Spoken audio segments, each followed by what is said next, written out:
طيب. بسم الله الرحمن الرحيم. الحمد لله رب العالمين وصلى الله وبارك على سيدنا محمد وعلى آله وصحبه وسلم تسليما. Inshallah, we continue with our treatment of the Adab and Akhlaq of Islam.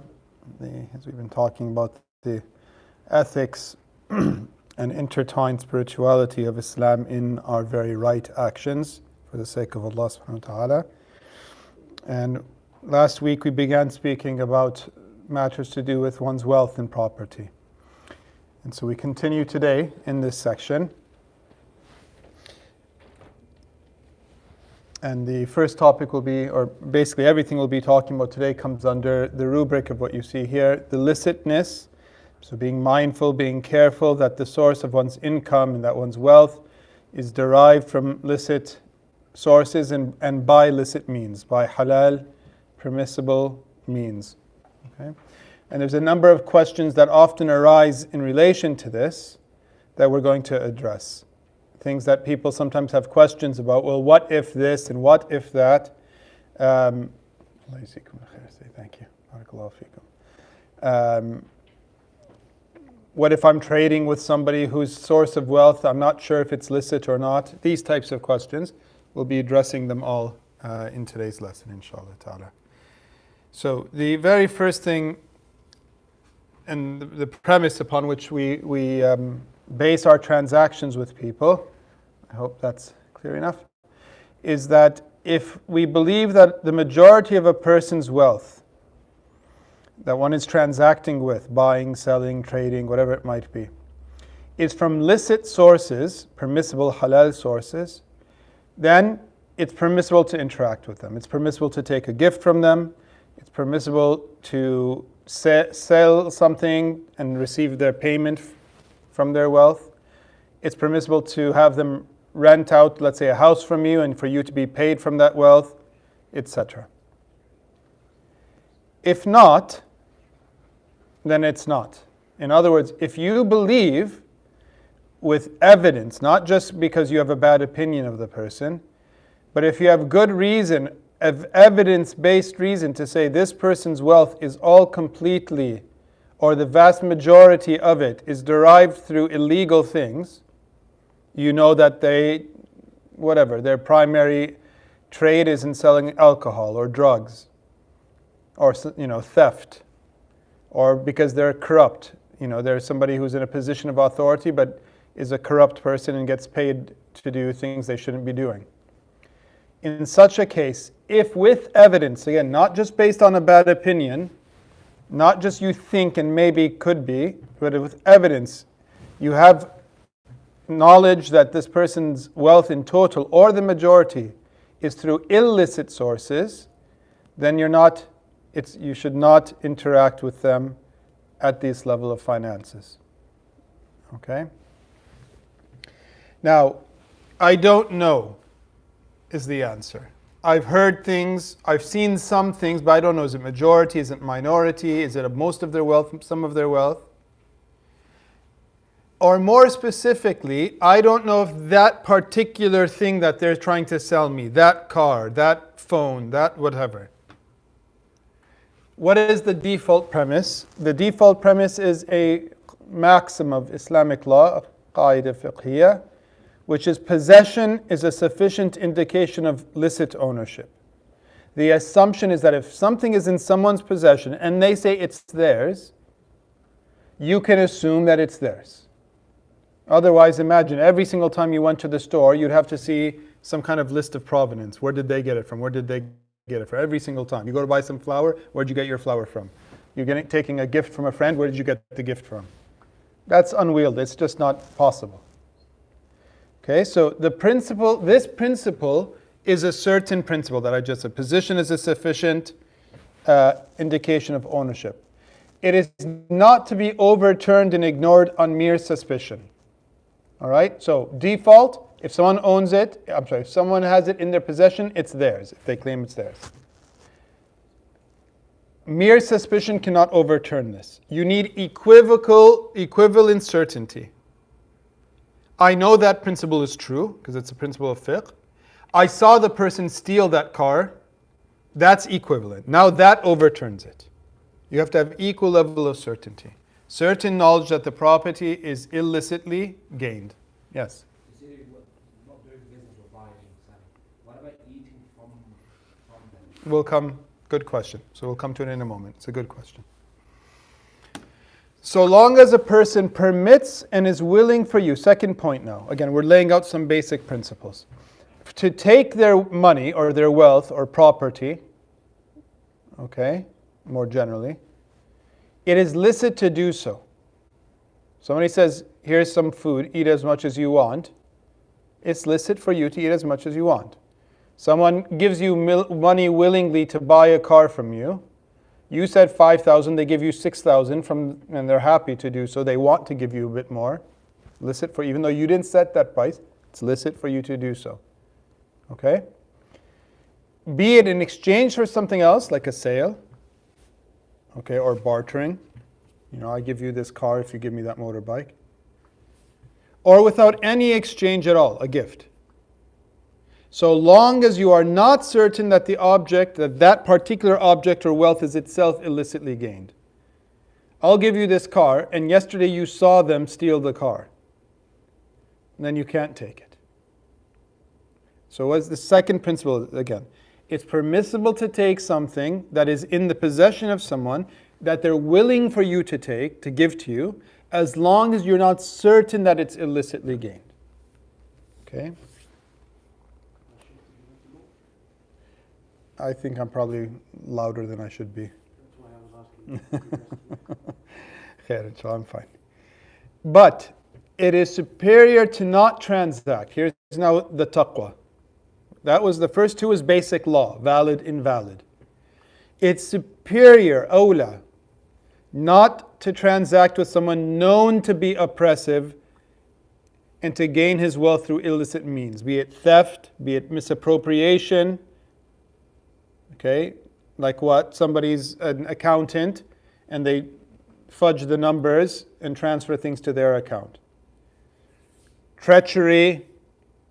What do we mean treachery? They make something look better than it is and charge a premium. The sale is true. Someone paid for something. They didn't steal it. But they did it through means that are not honest. Okay? Forgery. Someone takes someone else's checkbook, signs it. It's superior not to transact with someone known to be oppressive, known to do these things. I mean, there's some people where you've seen them do it. Now, you've not seen them do it with that car, but you've seen them do it, and the whole neighborhood knows that this person is a car thief. It's an open secret. I mean, the cops don't have them, but it's an open secret. Better not to take it.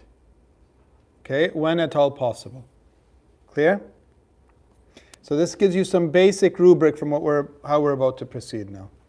If a person inherits property or wealth that was illicitly acquired, we touched upon this last week, he must return it to its rightful possessors if they are known. Okay? Somebody's father passed away. Unfortunately, that father was up to some things they shouldn't have been up to with, property. Okay? The child inherits it, girl or boy, man or woman. They know that object was stolen or misappropriated, They checked it out of the library and kept it, instead of taking it back. Okay? You must return it. You take that book and you give it back to the library. You take that car and you give it back to the person who they stole it from, whatever it was. The money back to the bank if they somehow swindled the bank. If the person is known, if the party is known. If it's an individual human being, yes. If it's an institution, yes. If it's a bank, yes. Makes no difference. If it was illicitly gotten, it has to be given back to the party, human or corporate, that it came from. Okay? You can't say, oh, it's a bank, they make billions of dollars every year. What's it going to bother them if I keep these 3,000 pounds? Okay? If he cannot, you can't find, the inheritor, for example, cannot find the source, you did something when you were a teenager. You're morally responsible as a teenager if you're mature, baligh. Okay, 16 years old, you're physically mature, thus you're Sharia-wise mature. And you pull a fast one on someone. Maybe it's not theft or whatever, but you didn't pay someone for something you should have paid for. And you know exactly which portion of the inherited wealth is illicit.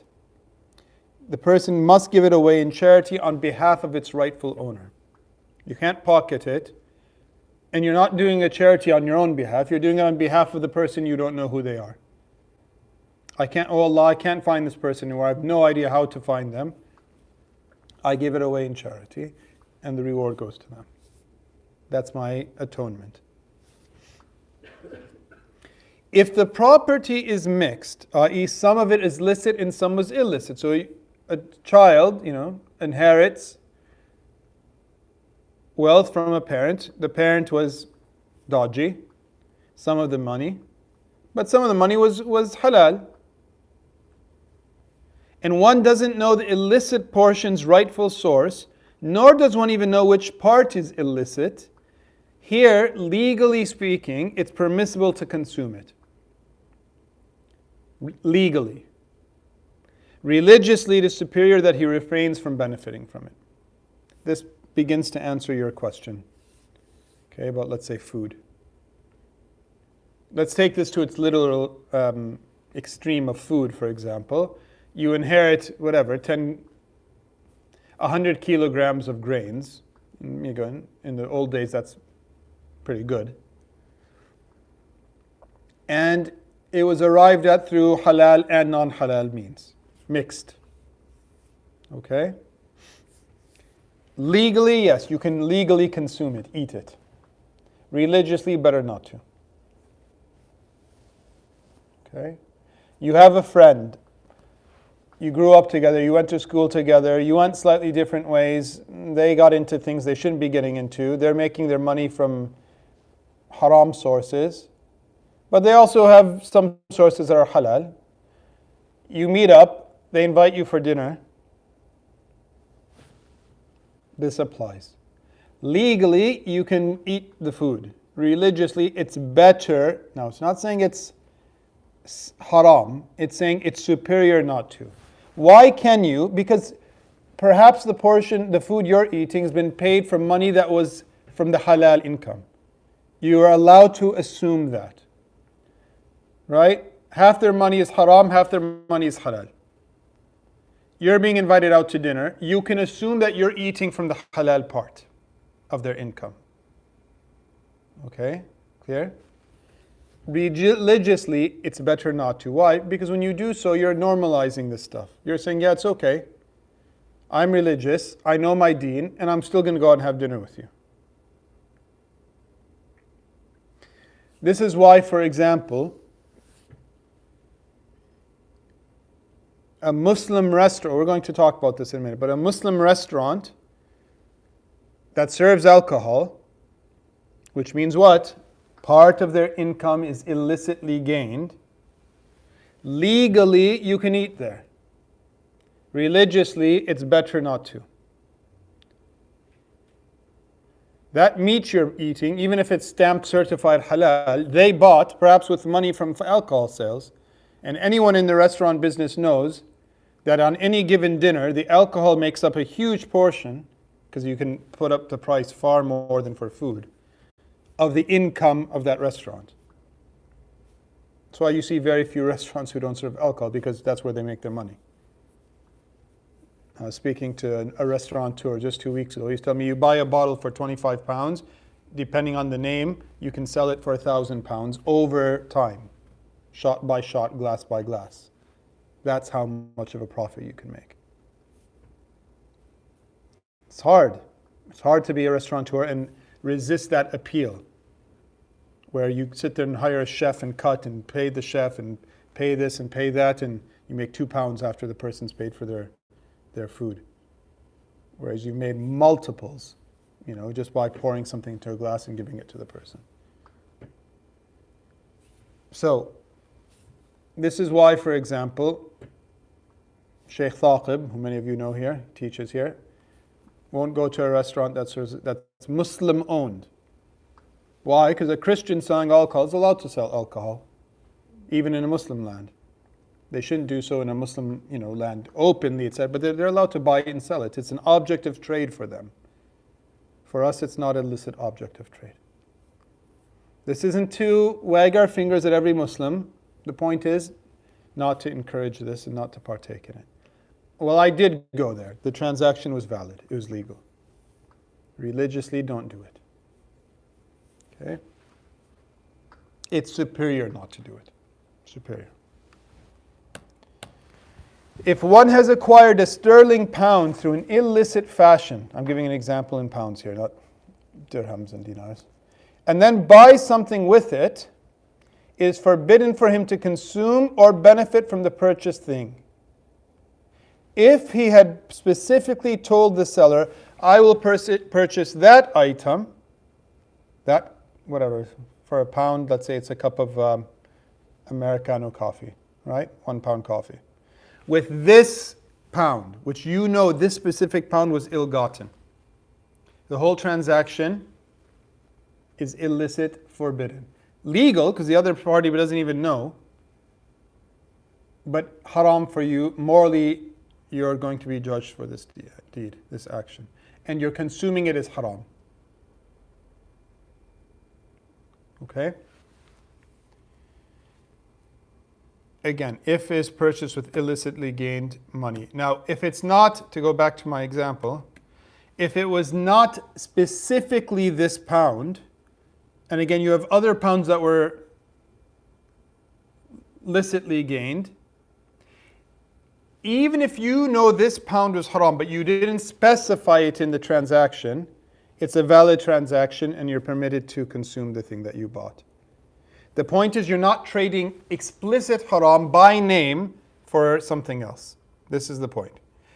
This is legally. Religiously, you still shouldn't do this. This isn't meant to be a loophole. It's just to say that you can claim, yes, I know what I was doing, but I didn't specify the specific one. The fuqaha say it's valid transaction, even if it's morally still reprehensible. Whereas when you specifically point out, I'll trade you, it's not yours. You stole that coin, let's say. How can you specify a stolen thing for an object of trade? Do you see the difference? Okay. Obviously, at the end of the day, religiously, don't steal to begin with, and you won't find yourself in this position. One should be careful of anything. Moving on now to a similar related issue about being mindful of licitness. One should be careful of anything that even approaches, resembles usury, riba. Okay, and as we said last week, we're not using the kind of modern definition of riba, usury versus interest. For us, even it's 0.001%, it's usury. It's immoral. Not if it's 10% and above, it's immoral. Okay. Number one, loans which elicit a favor or benefit to the lender. We talked about this last week. I'll lend you this car on condition that you let me use it every morning. What's the point of lending it? You're either lending it or you're not lending it. Okay? Now, well, I need it every morning. Then say, I'll lend you this car every day from 5 to 8 p.m. That's fine. But I don't say, I'll lend it on condition that I benefit from the loan. That is like riba. Okay? Loans which explicitly stipulate a benefit to the lender are forbidden. Okay? I'll give you 20,000 pounds for the next 4 years to help you pay for your whatever business, on condition that you give me back, 1,000 pounds extra per month. That's riba. It's not exactly in this normal form of it, but it's effectively the same thing. If, however, the recipient of the loan gives the lender a gift without any such stipulation and having nothing to do with the loan, it is permissible to take the gift. And in fact, it's sunnah for the person to do this, to offer a bit more on top. As a gift, not stipulated, not part of the contract. What about the gift if you feel it's outside the boundaries of the gift, meaning if it's too much? If you feel that it really is because of what you've done, this is the point. Not too much or too little. There's no problem with too much or too little. The problem is if either way you have this feeling that they're doing this to butter you up, then it's better to refrain. But don't be overly cautious either. In other words, one shouldn't have waswasa about these things. It should be that there's evidence to make you think this. You overheard a conversation. So not if you think it seems to be approaching usury. The point is, usury is by definition of usury. A gift, somebody at the end of it gives you all your money back and then gives you an extra £2,000. You never asked for it. You never stipulated. It was never even implicit. MashaAllah, that's nice of them. You can accept it, you can reject it. You should accept gifts generally. It's sunnah to accept a gift, not to hurt the person's feelings. They feel bad that they kept the money an extra 2 years beyond what they had said. You didn't mind. The purchasing power of that money went down in the meantime. They're trying to make up for it as a gift. That's not usury. It's not stipulated. They're giving you back what you gave them. That's done, and now here's a bit of a gift. Okay? Yeah. Buying something that one has sold before one has been paid for it is illicit. It should say there, sorry. If for less than one has sold it for. What does this mean? Okay. I sold you a car, £10,000. Agreed? Agreed. You haven't paid me yet. I gave you the car, and I say, I'll buy it back for you, right here, right now, for £8,000. You agree with me?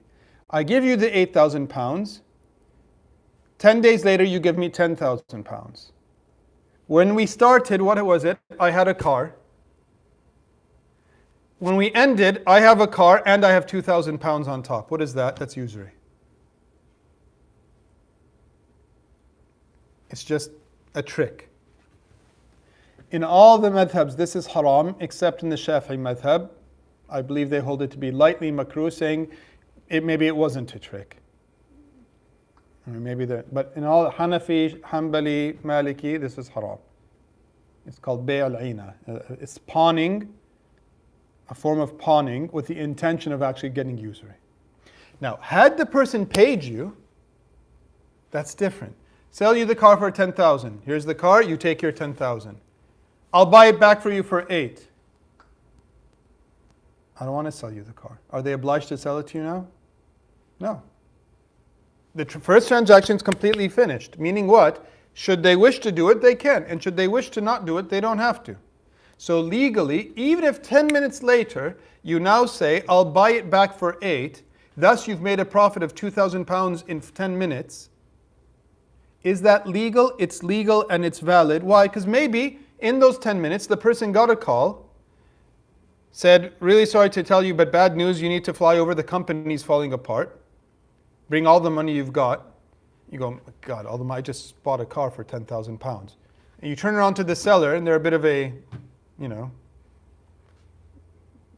hard-nosed businessman. And he goes, yeah, I'll buy it back for 8. You just sold it to me for 10. Buy it, and sell it, sell. You don't want to sell it, you're lost. I mean, they're a bit of a naughty person, but it's not haram. Whereas this one that we talked about, this last point, is explicitly, again, the form of it is riba. Why? Because money delayed for money is riba by the Prophet's definition. Payment, money or items, whatever it is, property, for the same property at a delayed cost, that delay is a cause of riba. Riba comes down to both difference in amount, but also even the same amount but with time. Difference of amount with time, excuse me. Okay, clear? Thus, car 10,000, you don't give me the 10,000. I buy it back, I give you 8. You give me 10 2 weeks later, that's riba. You're just playing games. All right, clear? And so it's deemed an invalid, a fasid, except in the Shafi'i school, as we said. Okay. Now, invalid sales, fasid sales, invalid sales carry the same legal and moral import as usury, which is to say, it's undone and you're sinful. It's undone in the court of law if it goes to court. So we go back to my car example. I take you to court for having had a fast one on me. I wasn't fully thinking when I agreed to the whole thing.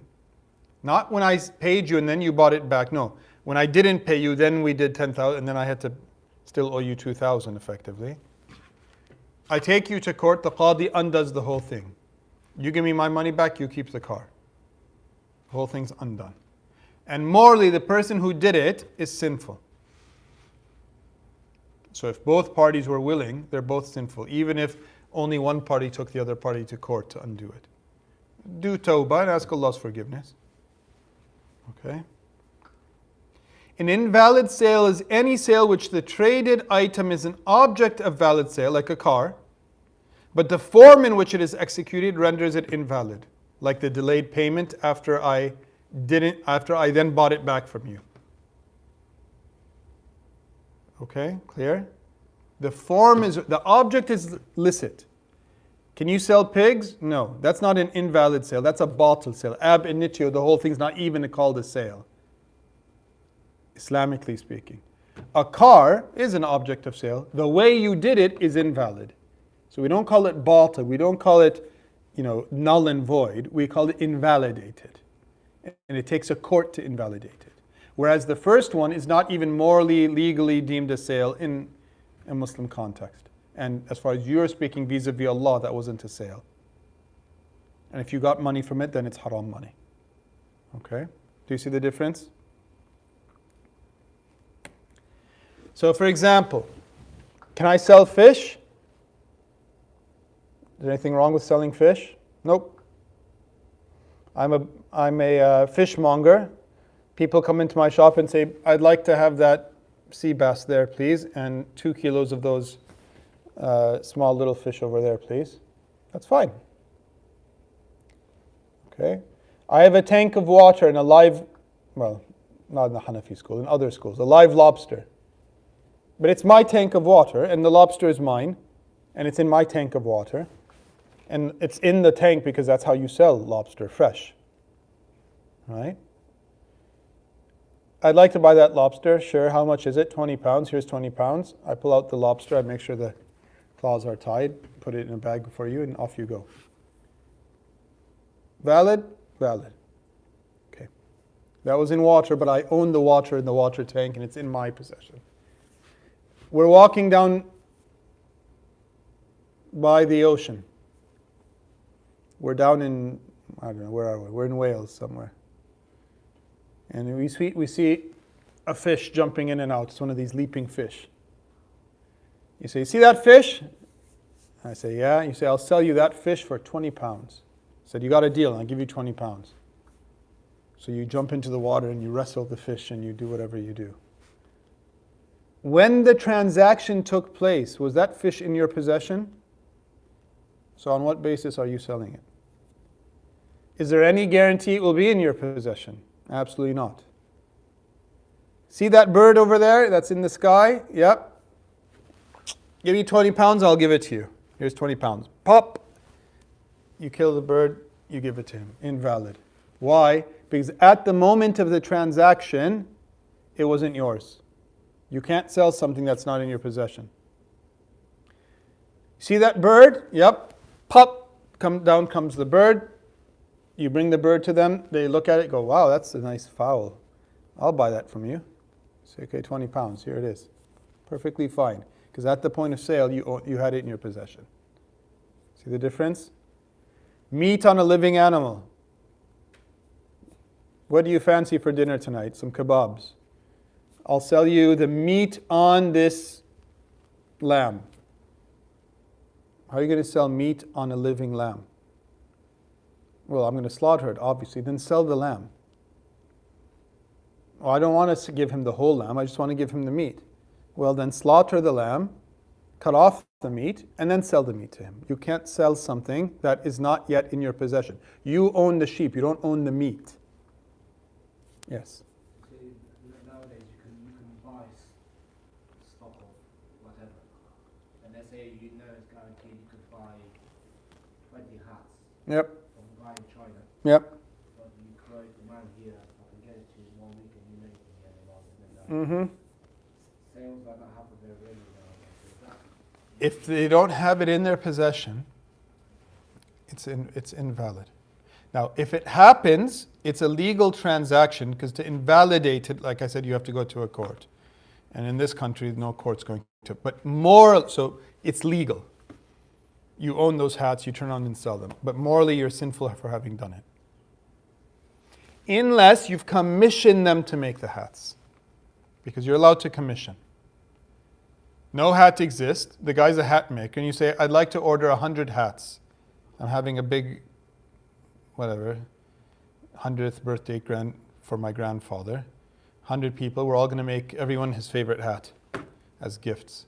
You commission him to make the hats. That's fine. You pay him. He makes them. He sends them to you.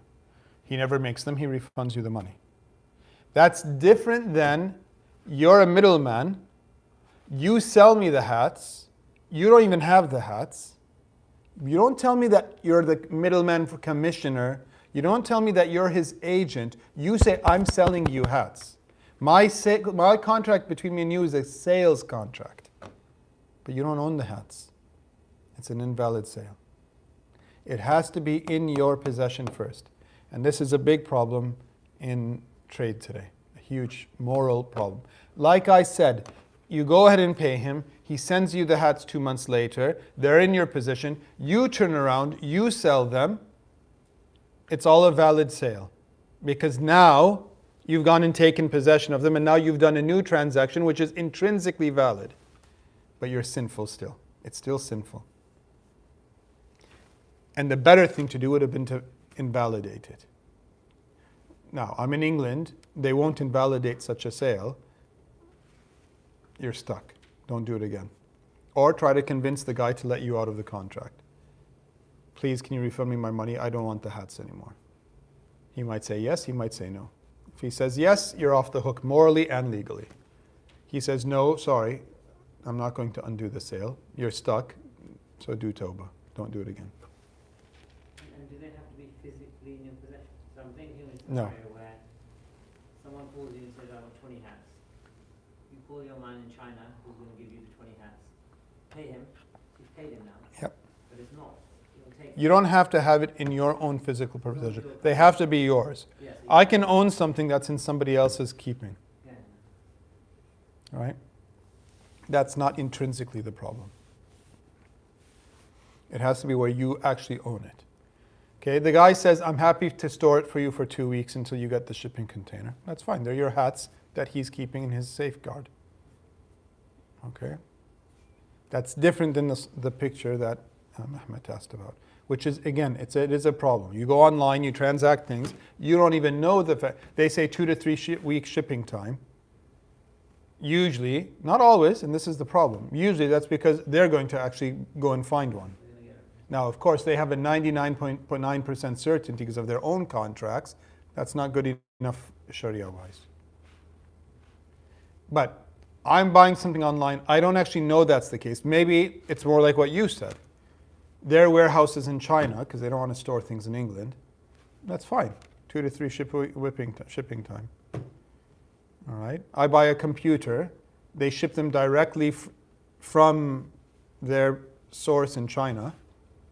And of course, the computer's already made or whatever, or it has to be configured, which then is like a commissioning. That's fine. But a sale where the seller does not actually have any possession at all of the stuff and does a sales contract is not valid. And not, it's immoral. So what if you have 2 different hats? Mm-hmm. And the customer, you ask the customer to choose a couple. And they say, I want the white and the red. Yep. I want 20 each. Yep. And then you only take a deposit and you explain that it needs to be ordered first. Is that valid? And then you go and order for China. So you don't take the full money. Or you actually explain the whole process. To my understanding, no, because you've still contracted something. Because the point isn't that whether you took money or not. If I buy something from you right now, I buy your car, and I say I'll pay you next week, and we sign and everything, that's contract. The sale has been, and I can drive off with your car today, because you are happy to have a delayed payment. The point is that at the moment that the contract becomes legally binding, are you in possession or not? This is the point. So what about if your property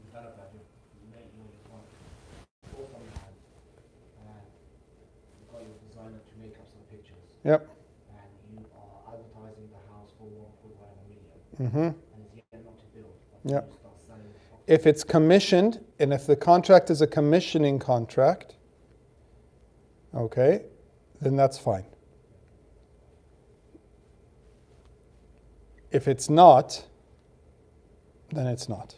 In other words, if you're selling it on the basis that it exists, and that's what the person thinks, then no. But if it's commission, and they know it's a commission, I'm paying you to now execute, and by the way, I want an extra bedroom if you don't mind. Now, you can accept or not accept to do the extra bedroom, but the point is that's what commissioning is. Like commissioning a tailor, like commissioning a blacksmith to make you, whatever, something out of steel. That's fine. And you can pay them all up front. But it has to be something that it's something that's crafted and created. And a house would come under this. Okay? Now, the problem even here, though, this is separate than the topic we're talking about per se, but this is how a lot of swindling happens. So you can see why the Sharia stays away from this, generally speaking. Yes? So we're looking at it from the point of view of the seller. How much responsibility is with the buyer? If you know that they don't own it, you can't go into it. That's why I said if you do it online, it says 2 to 3 weeks, and for all you know it's just because they store everything in China, that's fine. Okay? But you're certain, because they write it, and then you can't do that.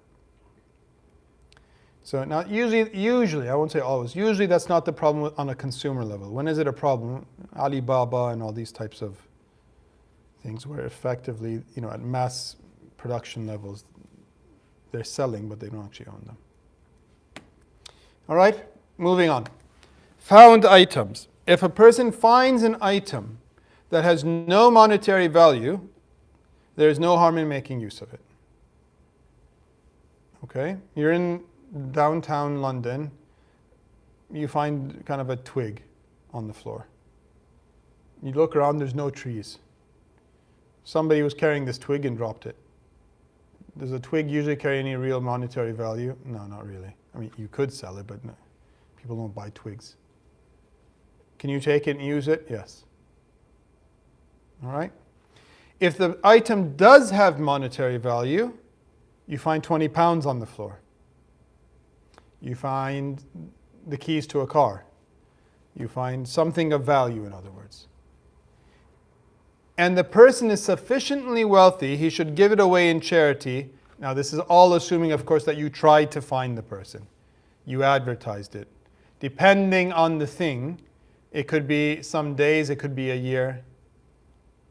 All right, this is more for fiqh, so we're not going to get into the details of it. But basically, just know, morally speaking, you can't just walk off with it.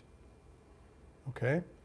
If there's a need for it, if there's no need for it, then you can trash it or whatever. But if it's of utility, okay, then give it away. Now, you are in need of it and you're not sufficiently wealthy, and you advertised and nobody claimed it. You put up a poster that said, found. You told all the local shopkeepers, they never got back to you. After whatever set amount of time, depending on the object, nobody claimed it. Fine, it's yours. Okay, clear? You can keep it.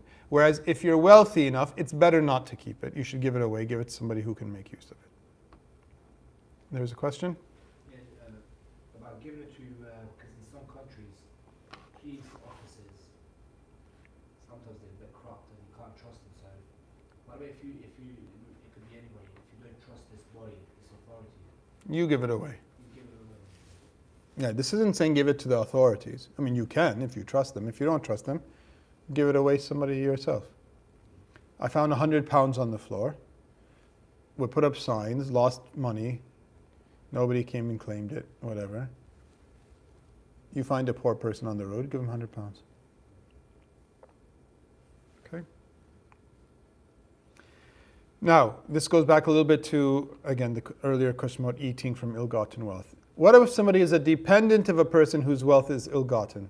So the example given in the books often is that of a wife, because the husband is obliged to support and feed and etc. the wife. If a woman has a husband and the source of his wealth is ill-gained, Now, what does she do? Because again, many, up until very recently, most women would not be independently wealthy. And even if they were independently wealthy, it's the husband's job to pay for her food and things. But let's say she was not independent. So let's just take that possibility for this scenario out. She's not independently wealthy. She doesn't have her own money.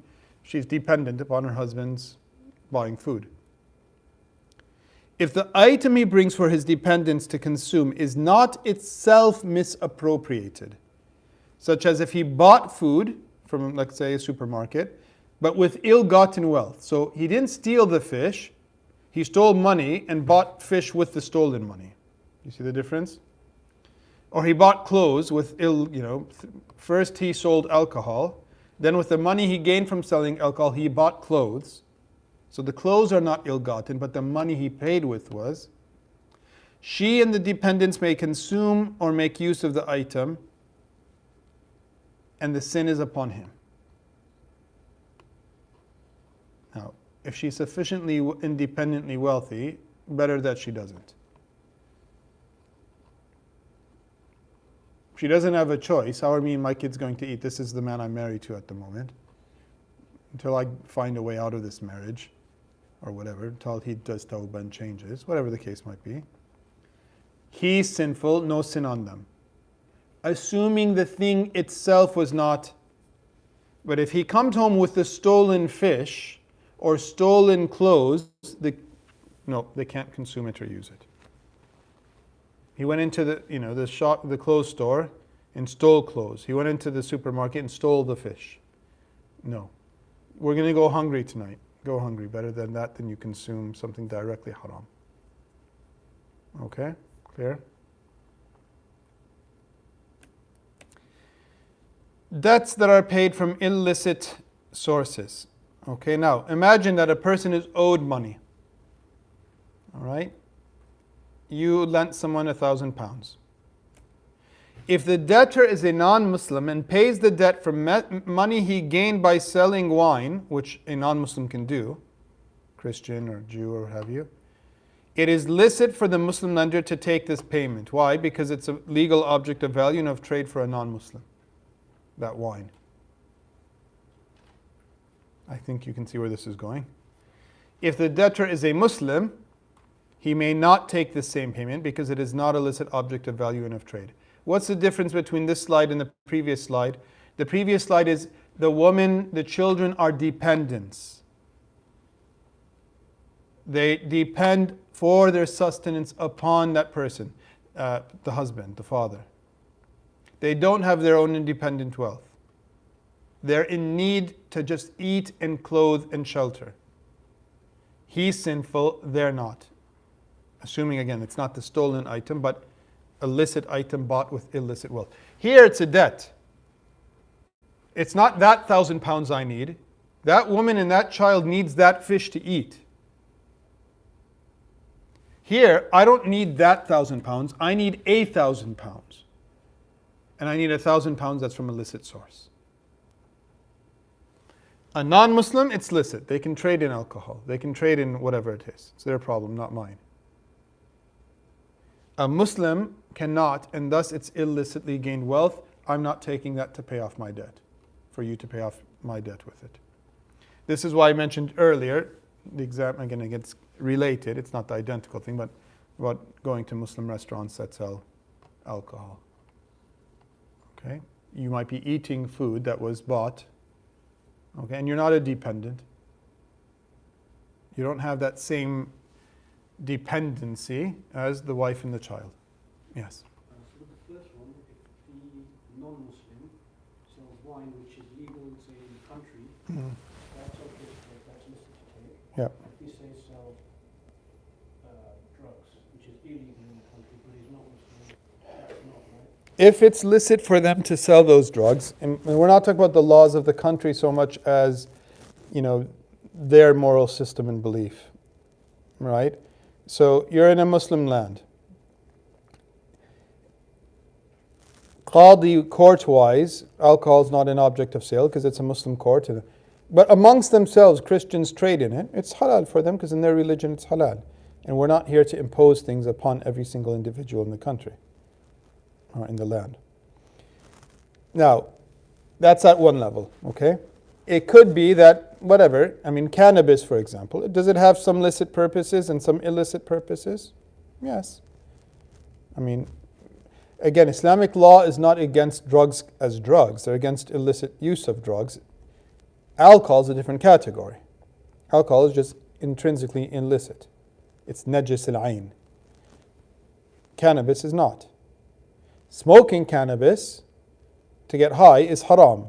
Not because the cannabis is intrinsically impure, but because it leads to the same effect of losing one's reason and self-control.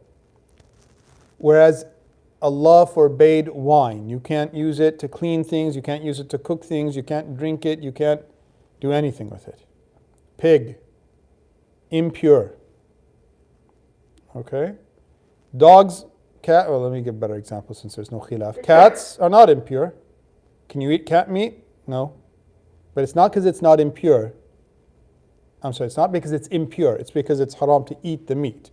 Likewise, is cannabis impure? No, it's a plant. Can I smoke it? No. Do you see the analogy here?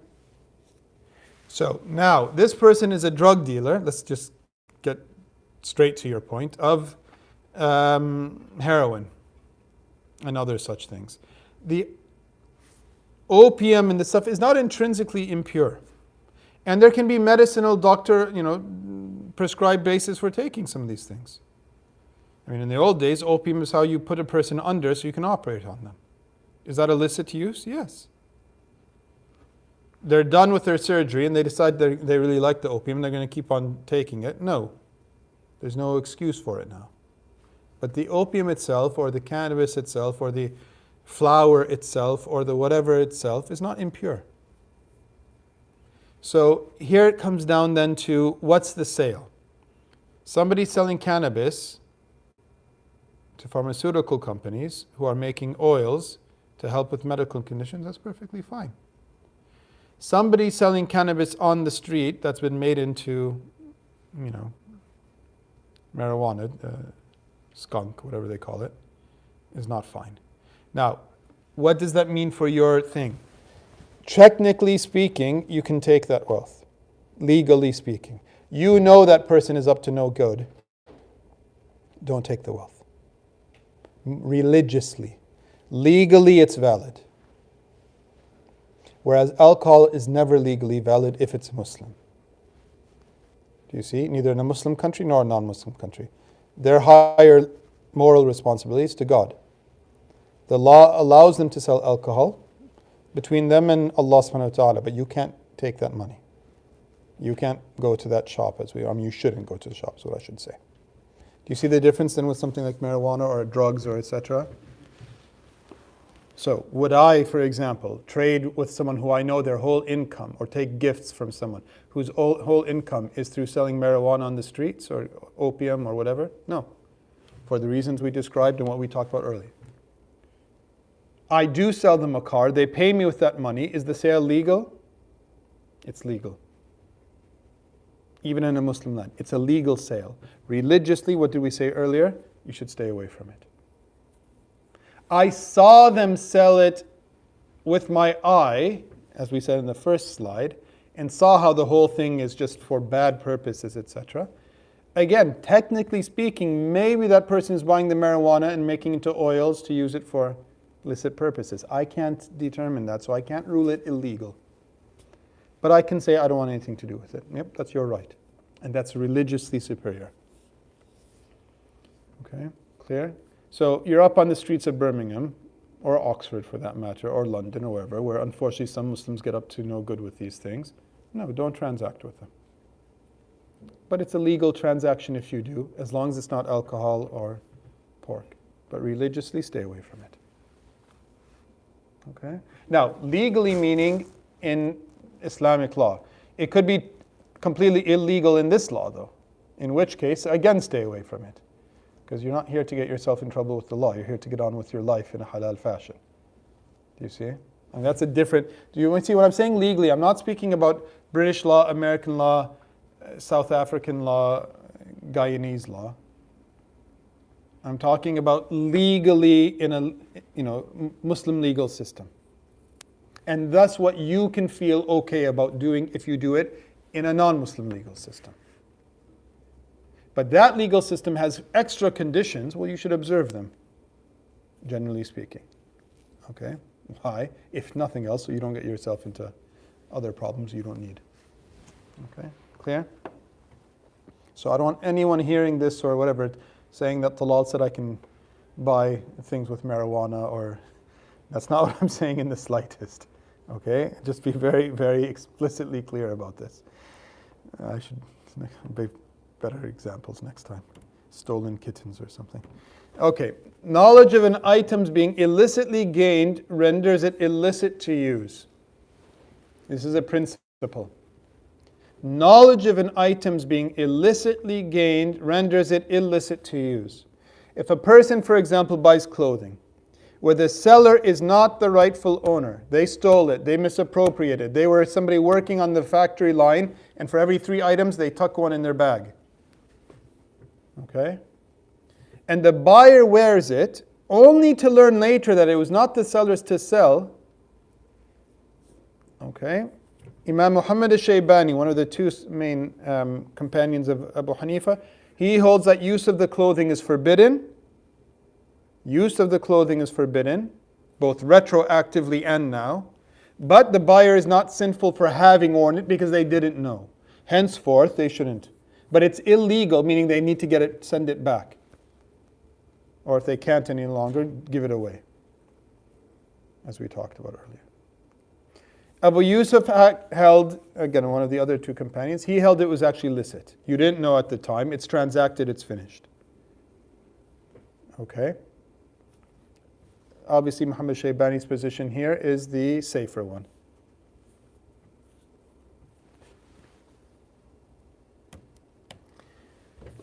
Employment for an end that is at odds with the sacred law. Another aspect of having licit or illicit income. Sorry, just check your connection.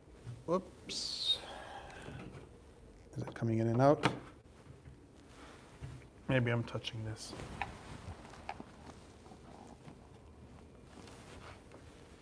Sorry, I should stay with it. Okay. So, example number 1. There is no harm in a Muslim's being hired to help build a church or to work in it.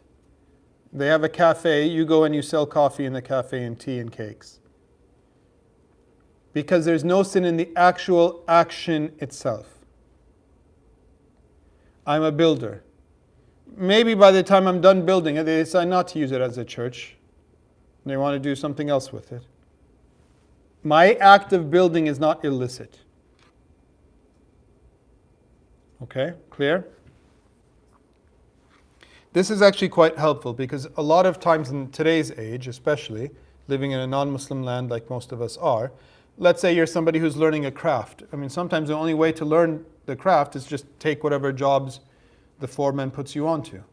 And if he puts you onto building a church, what are you going to, that's how you're going to learn. Maybe, in fact, churches are some of the best buildings to build as far as skill learning. Okay, clear? If a Muslim hires himself out to raise pigs, I put myself on one of these websites for jobs. I'll do whatever for £20 an hour. And someone says, great, I got a pig farm. Come and take care of my pigs for me. Abu Hanifa holds the income is licit. The income is licit. You shouldn't do it, but the income is licit. The person willingly gave you the money. Alaykum as-salam. While the majority of scholars hold that it's illicit, both within the Hanafi school and beyond the Hanafi school. Why? Because it's an aid to sin. Now, these 2 are examples. You can at least imagine other cases similarly. I'm a taxi driver. This happens a lot, obviously. Somebody says, drop me off at the pub. Is that licit or illicit according to this? It's licit. According to, at least to Abu Hanifa here and according to the earlier one. Why? Maybe they're not going in to drink. Maybe they're going to get a friend who's sick and drunk and they're trying to take him home. These people look like they're out partying. What they do thereafter is not your moral responsibility. You have a gun. I hire you to shoot someone. Licit or illicit. Don't think about popular, just from what I've just written here. Illicit. Why? An aid, and it's not just an aid, it's a sin. You're killing someone who is not allowed to be killed. So it's not just an aid to sin. You're doing something, so that money, the act is illicit itself, to say nothing of the payment. Do you see the differences between my two extreme examples and then these ones here? Okay? Clear?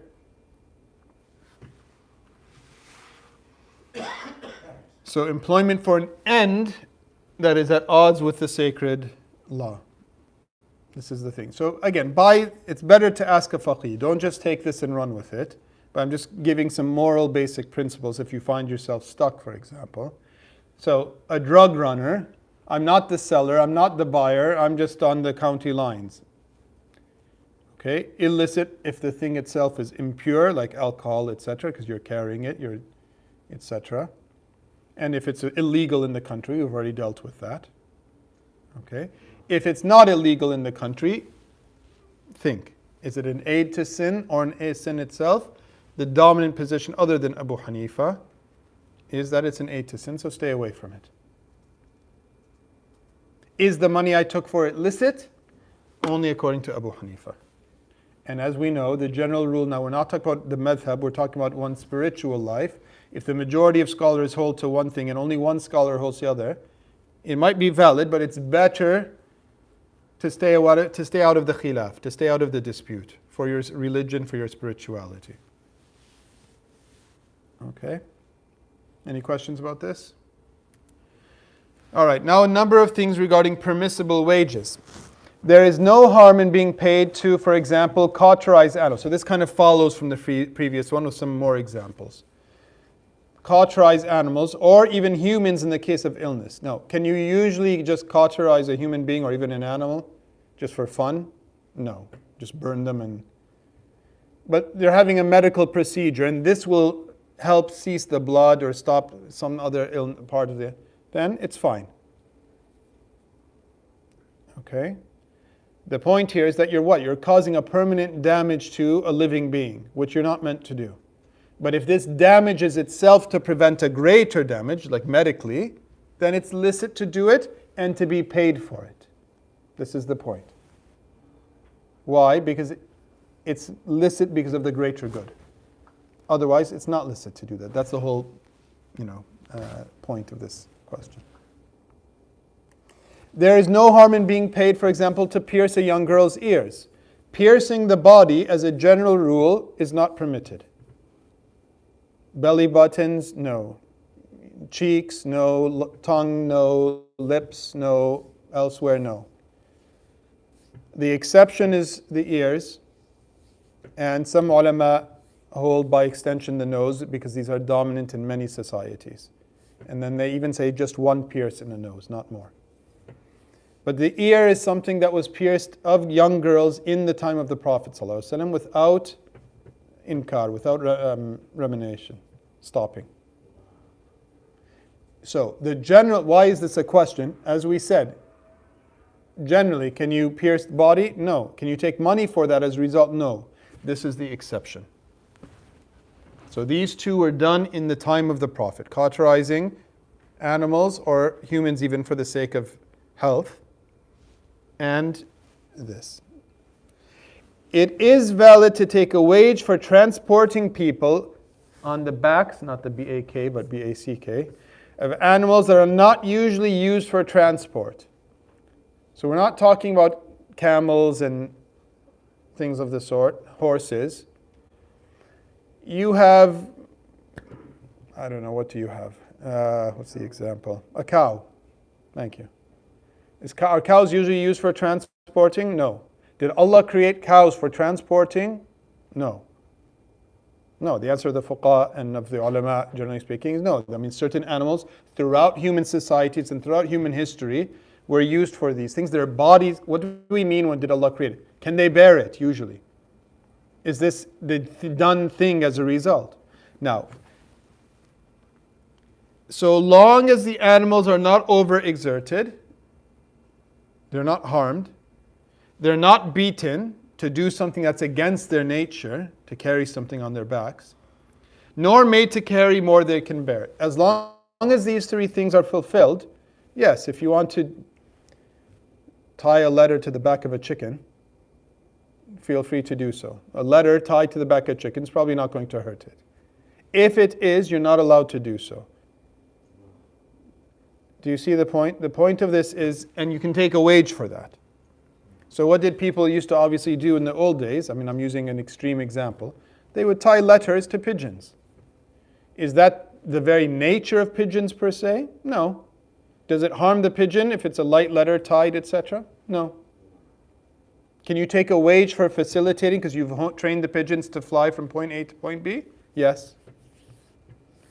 You tie an Amazon package to the poor pigeon's leg, that's haram. Why? It's going to overexert. Even if it can start flying, it's going to harm it. And it hasn't been created for that. You can't beat it, you can't make it carry more than it can bear. Okay? Obviously, this latter point of bearing more than it can bear, carrying more than applies even to pack animals, even animals that were created for carrying things. If it's more than it can bear, then you're not allowed to do so. Can you strike an animal that's a pack animal? Yes, but you can't beat it in a way that causes harm. You can hit it with a stick to encourage it to move on, but not to actually cause it, painful harm, permanent harm. Okay? Now, that's the position where other scholars, to be fair, said that you should not use it at all. So again, all things being equal, as we just talked about the principle, when there's a khilaf, dispute between ulama, between licit and illicit, it's better if you have other means to stay away from it by not doing it. Okay, so in light of this one, should you do that to the poor chicken or to the poor cow? No, better not to. Is it licit to do so? Can you take the wage? Is it illegal to take the wage? No, as long as you fulfill the conditions, it's not illegal. But it's morally superior to stay away from this. To have mercy for Allah's creation. Irhamu man fil ard, have mercy for those on earth. You will be shown mercy by those in the heavens. That should be an overarching principle. Continuing, there is no harm nor shame in someone employed by a charitable organization or a public treasury, for example, that's what it should say, not treasure, to take a wage for that person's labors, so long as the wages are not extortionate and his intention is to be able to serve thereby. You are on the director or secretary or accountant of a charity here in England, okay, or anywhere for that matter. In the old days, you worked for Bayt al-Mal, you worked for the public treasury. Okay? You get paid a wage. Some people say, oh, can I take this money? Because the money is coming, of course, from donations.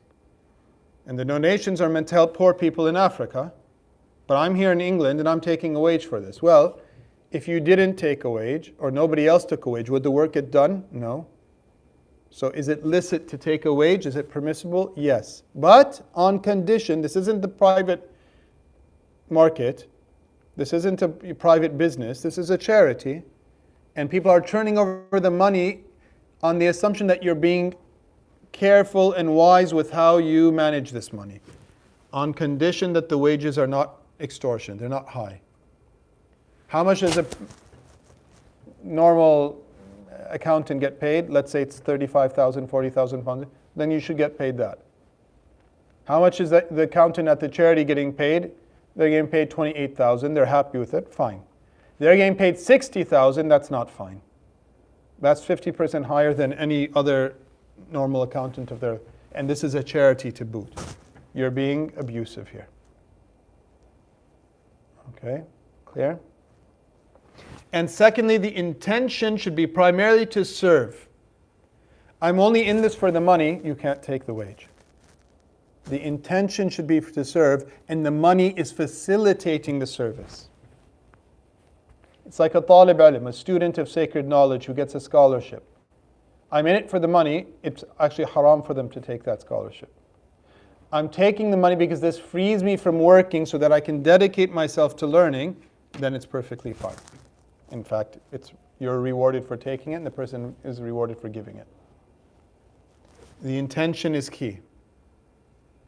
So one has to be honest to God. Now, I'm the I'm the charity commission. I don't know what your intention is. I can't judge that. I'm not talking about law. I'm talking about the morality of it.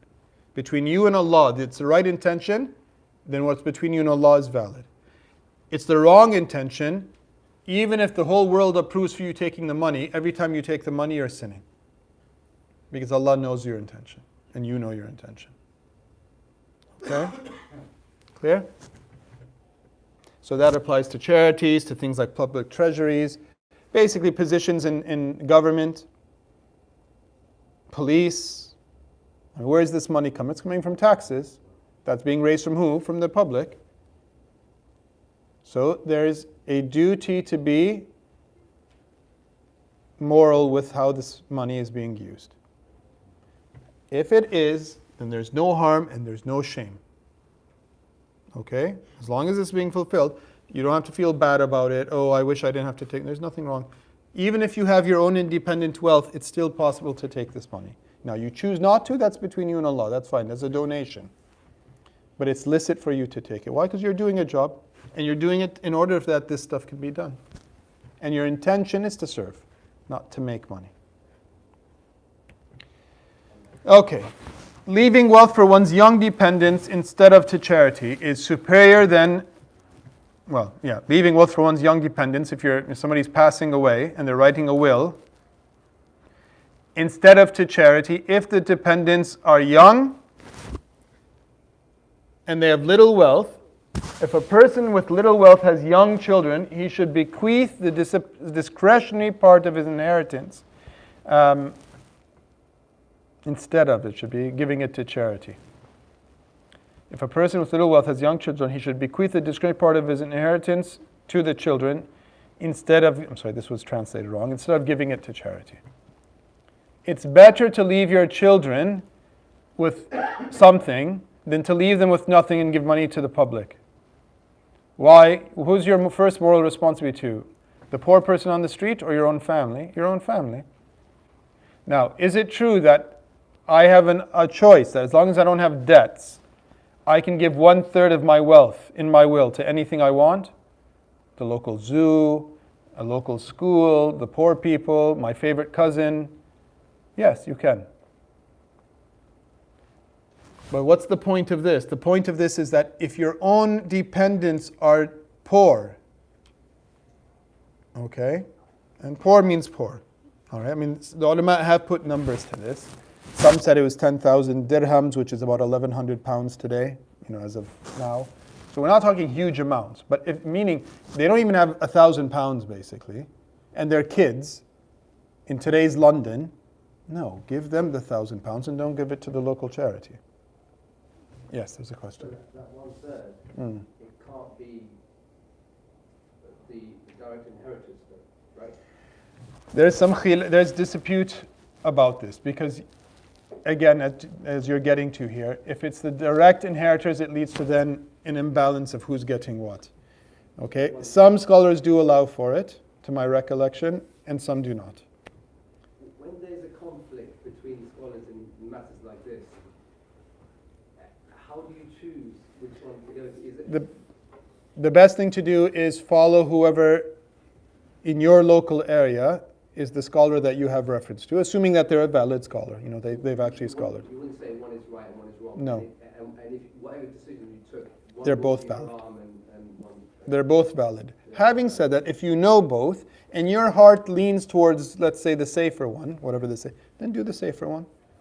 Okay, but legally it's fine as long as a valid scholar, a valid madhab, a valid person in your community who studied this gives that opinion. I had sorry. No, go ahead. I just had an example recently in my family where my grandmother, instead of giving, she gave the 1/3 to her daughter's daughter. Not a direct inheritor, but The third. the third inheritor. So that's why I was. Yep. So that would apply to that case. Why? Because that's her discretionary money. I mean, in her life, could she not give the granddaughter that money as a gift? Yes. Now, where's the problem and why is there the dispute? Because obviously you end up favoring recipients in a disproportional level, and that leads to bad feelings. But technically, according to those who hold for it, it's not illicit. Okay? Good. We'll just finish this slide.